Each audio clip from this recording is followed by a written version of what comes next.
XXXG01H ガンダムヘビーアームズ進化の系譜。XXXG01H ガンダムヘビーアームズは1995年に放送されたテレビアニメ新機動戦記ガンダムウィングにおいて主にトロワ・バートンが登場した機体です。オペレーションメテオで降下した5機のガンダムのうちドクトル S が L3 コロニーで開発した機体で全身に重火器を搭載していながらもアクロバティックな動きを繰り出すというギャップが印象的でオズとの戦いを繰り広げました。物語後半で宇宙に上がってからはヘビーアームズ界に改修されガンダムチームの一員として活躍します。また OVA 新機動戦記ガンダムウィングエンドレスワルツや漫画新機動戦記ガンダムウィングエンドレスワルツ敗者たちの栄光ではガトキハジメ氏によってリファインされたガンダムヘビーアームズエンドレスワルツ版が登場。そして小説フローズンティアドロップではプロメテウスが登場しています。今回はそんなガンダムヘビーアームズとその派生機について解説させていただきます。名前などない。どうしても呼びたければ名なしていい。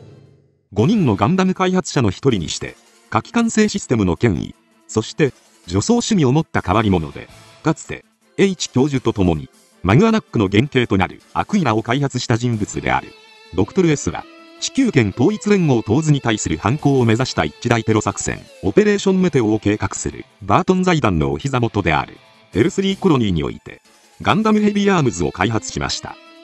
しかしドクトル S や作業員たちはオペレーションメテオが5つのコロニーを地球へ落とし混乱する地球圏を5機のガンダムで制圧する作戦と知りこの大量虐殺を伴う作戦に異を唱えました。オペレーションメテオはあくまで指導者ヒーロユイを暗殺された復讐であり大量虐殺は目的ではないと考えるドクトル S でしたがヘビーアームズのパイロットとして登場を予定していたバートン財団のトップデキム・バートンの愛人の息子であるトロワ・バートンはバートン財団の考えに反すると憤慨しデキムにこのことを報告しようとしました。そんなトロワの行動に激高したドクトル S の助手はとっさに彼を射殺してしまいます。この時物陰から現れた人物が作中でトロワ・バートンを名乗ることになる人物通称ナナシでした。ナナシはヘビーアームズの整備士を務めていた人物でもともとは地球の傭兵部隊出身です。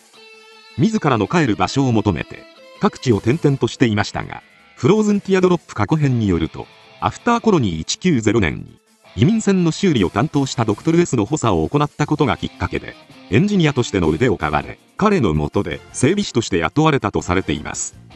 幼い頃から傭兵として親しんできたモビルスーツの整備はナナシにとっては天職で対外的には無口な振る舞いをしているものの特にヘビーアームズに対しては心の中で会話するほど入れ込んでいました。トロワ・バートン射殺の際偶然その場に居合わせたナナシはドクトル S たちの前に現れると本物のトロワの死をごまかし自分がトロワ・バートンとしてヘビーアームズと共にオペレーションメテオに参加することを提案します。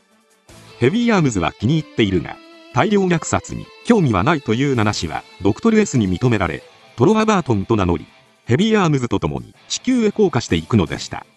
始めるか俺の自爆ショー。ガンダムヘビーアームズはかつて設計されたウィングゼロから火力の特性を引き継ぎ短期での制圧能力を重視して設計されました。そのため多彩な火器を全身に装備した重砲撃機となっておりその戦力は戦艦3隻から5隻にも匹敵するとされています。しかしその反面重武装によって機体重量が増加しているため大出力のバックパックを装備することでこの問題を解消しています。武装としてはまず左腕を覆うビームガトリングを持ちます。不使用時にはバックパックに献花できシールドも備えられている攻守一体の装備として機能します。左腕部にのみ装備されていることから機体のバランスが左側に偏る問題が発生しており機体の設定を更新して対応することも可能でしたがトロワはガトリングを投棄して格闘戦を行う際の弊害を考慮しあえてアンバランスな状態のまま普段の戦闘をこなしています。武装甲カバー下に2門のガトリング砲を内蔵しています。敵機を牽制できる機関砲ですが静車時は1分と経たないうちに弾切れとなります。次に両肩アーマー内には計6発のホーミングミサイルを搭載しています。熱門や電磁波を探知することで敵を自動的に追尾します。両脚部ランチャーポッドには12発ずつのマイクロミサイルを搭載しています。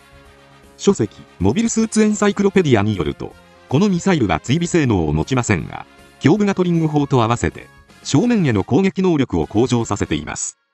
そして、右腕にはアーミーナイフが固定されています。攻撃範囲は、狭いものの敵機をたやすく切断することのできる鋭い切れ味を誇ります。ガンダニウム合金製ナイフとされていて、ビーム刃と切り結ぶシーンも描かれているため、非常に堅牢なことが伺えます。また、南極では、エアリーズを回転しながら切り刻む姿が、印象的な武装となっています。ガンダムを見たものを、決して生かして返すわけにはいかない。ヘビーアームズは、移動爆撃機とも言える火力を持ち、特にフルオープンアタックとも呼ばれる一斉発射によって、短期での高い制圧能力を持つ一方で、弾切れ時はアーミーナイフしか使用できなくなるので、極端に攻撃力が低下します。しかし、幼い頃からモビルスーツ戦を経験してきたトロワは、これらの特性を理解した上で、逆に弾丸を打ち尽くすことで、重量やバランスを調節し、さらに、アクロバティックな戦闘機動を行うなど、優れた操縦センスで、独自の戦法を成立させていました。なお、テレビ版のデザインを担当された大河原邦夫氏は、当初は、ピエロをモチーフとした画稿を提出していましたが、方針を変えて、アメリカンアーミーをモチーフにしたと語っておられます。また、南極でのゼクスとの決戦時には、左腕を負傷しているヒーローに気を使ったトロワが、左腕前腕部を外して、肘ブロックに、ウィングガンダムのビームサーベルを内蔵し、その上からビームガトリングを取り付けるという調整を施しています。ガトリングをパージし、肘ブロックを露出させて、ビームサーベルを取り出す、という仕掛けになっていて、ゼクスのカルトールニスとの近接戦に用いられました。無意味な決闘の割には長く続いているな。漫画、敗者たちの栄光に登場したヘビーアームズは、OVA、新機動戦機ガンダムウィング、エンドレスワルツに登場するヘビーアームズ界、エンドレスワルツから逆算する形でリファインされました。当初は、OVA 向けにリファインされた機体の前身にあたるということで、アーリータイプとも呼ばれている機体で、カラーリングは、テレビ版ヘビーアームズ同様の赤系統になっていますが、武装は、エンドレスワルツ版に準拠して変更されています。まず、メインウェポンのビームガトリングは、テレビ版のものよりも大型化しているほか、エネルギー供給用のケーブルを通じて、バックパック右側のラックに献花されているエネルギータンクと接続されており、不使用時は、バックパック左側のラックに献花します。また、腕を覆うのではなく、グリップを握って保持するようになっています。アーリータイプとして設定された当初は、エンドレスワルツでの描写に準拠して、ビームガトリングにシールドが搭載されていませんでしたが、敗者たちの栄光と、マスターグレード、ガンダムヘビーアームズ、エンドレスワルツでシールドが装備されました。このシールドは、分離して腕に装備することも可能となっています。また、同じく、アーミーナイフのマスターグレードで新たに設定されました。テレビ版と異なり、着脱可能な兵装となっています。胸部ガトリング砲は、テレビ版ではコックピットハッチの装甲ごと展開していましたが、エンドレスワルツ版では、砲門部の装甲のみ展開するように変更されました。搭載するミサイルの総弾数がテレビ版より約3倍と大幅に増加しています。ただし、ホーミングミサイルとマイクロミサイルは装備位置が入れ替わっているため、誘導の高いホーミングミサイルは両脚ランチャーポッドに搭載し、弾幕形成力を高めるマイクロミサイルは両肩に搭載しています。また、マイクロミサイルは腰アーマーやフロントアーマーにも内蔵するようになりました。さらに、敗者たちの栄光の作中では、オリジナルの追加装備も登場しています。まず、イーゲル装備です。こちらは、多数の追加武装と、その重量を補うための逆部無限機動クローラーユニットからなる装備です。マイクロミサイルを搭載した武器コンテナや逆部追加ミサイルポッドは、前方だけでなく、側面や後方にも発射口があるため、全方位に攻撃が可能です。また、トレーラーに強力なビームキャノンを装備しています。次に、糸トンボを意味するダムゼルフライです。こちらは、既存の武装と干渉しないように、バックパックにプロップローターと補助ジェットエンジンを装着する大気圏内専用飛行ユニットとなります。作中では、空中の敵部隊を殲滅する際に使用され、速やかにパージされています。劇中で、ヘビーアームズは、地球降下後、ドーバー基地を襲撃し、その後は、主にサーカス団に潜伏しながら、他のガンダム同様各地を転戦しました。オズとの共存の道を選んだコロニーがガンダムを見捨てた際は、ウィングガンダムを自爆させたヒーローを回収して撤退します。ヒーローに感化されたトロワは、サーカス団がオズの基地でショーを開いたのを機に、基地を破壊して自爆するという捨て身の作戦を決行しましたが、自爆の直前にキャスリンに殴られて説得され、自爆を断念しました。そして、しばらくはサーカス団を離れ、ヒーローと共に行動します。南極で、ヒーローが、ゼクスから1対1での決闘を挑まれた際には、ヒーローがゼクスたちによって修復されたウィングガンダムではなく、本機を借り受けて決闘に挑みますが、勝負は途中でリリーナによって制止されました。その後、トロワが宇宙に戻り、オズに潜入する際に、ヘビーアームズは地球に放棄され、一時期トロワが行方不明になったこともあって、長らく放置されていましたが、サリー・ポーに回収されて宇宙に上げられ、ピースミリオンへと合流したトロワの手に戻ります。そこで、ハワードによって宇宙用に回収が施され、ヘビーアームズ回となりました。俺は今まで何度となく死ぬ運命に逆らってきた。今度も逆らわせてもらう。ヘビーアームズ回は、全身に推進機が増設されたことで機動力が向上し、宇宙空間での戦闘に対応しました。バックパック上部にスラスターを追加、腰部アーマー全体にバーニアを追加、そして足裏にもスラスターが追加されています。また、武装面では、ビームガトリングが2連装に変更され、火力が向上しています。なお、書籍、モビルスーツエンサイクロペディアによると、このダブルビームガトリングは、砲塔が増えたことから取り回しが悪くなったという設定を持ちますが、劇中では難なく使用する様子が描かれており、トロワの高い技量を伺わせます。こうして、ヘビーアームズ回に登場するトロワは、ガンダムチームの一員として活躍し、終盤の激戦を戦い抜きました。また、時田光一先生によるボンボン版のコミカライズでは、最終決戦にて、ウィングゼロとエピオンの最後の一騎打ちを目の当たりにし、その映像をレディアンを通じて配信し、世界中の人々に伝える役割を担っています。大した男だ。その後、アフターコロニー196年を描いた OVA 劇場版アニメエンドレスワルツでは、ガトキハジメ氏の手によってガンダムのデザインが一新されました。当初はテレビ版の機体と区別するためガンダムヘビーアームズカスタムと呼称されていましたが、リファインされてはいるものの、物語上は同一の機体であり、カスタム名称では改良機との誤解を招くということで、徐々にガンダムヘビーアームズ回エンドレスワルツ版という名称表記へ移行されていきました。本機は機体色が変更されたほか、両腕にダブルガトリングガンを装備しています。また、トロワのキャラクター性を反映し、右顔面にピエロマスクが装備されています。ダブルガトリングガンは、非使用時は、バックパックに献花可能な点は変わりありませんが、シールドがオミットされました。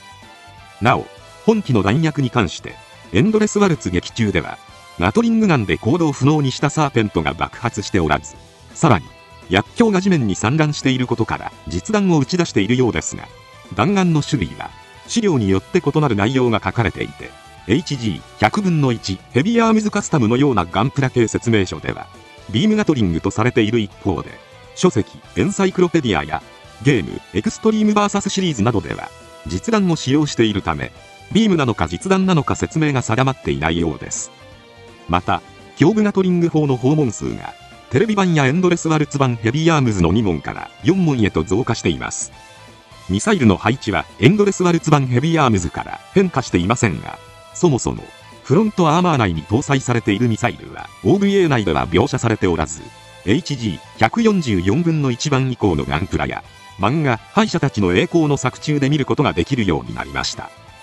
さらに、OVA や漫画、敗者たちの栄光ではアーミーナイフは装備していませんが、小説版エンドレスワルツでは、アーミーナイフで戦う様子が描かれています。